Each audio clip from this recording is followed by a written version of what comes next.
How to turn on ProRaw on iPhone. To get started, first of all open up the Settings app on your phone. Once you're here, go to Camera.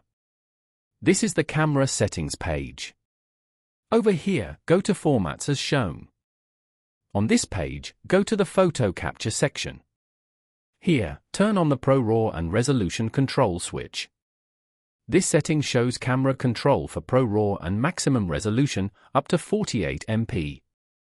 ProRAW is a 10-bit file that uses the linear DNG format to retain more information and dynamic range in the file, providing additional flexibility when editing exposure and white balance.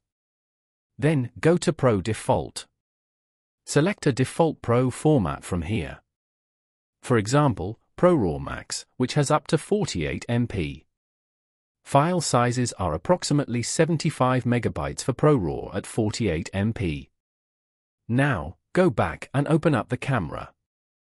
On the camera screen, go to the top right corner and tap on the RAW icon to turn it on. After that, tap on the capture button to take a photo. Following these steps, you can easily turn on ProRAW on iPhone.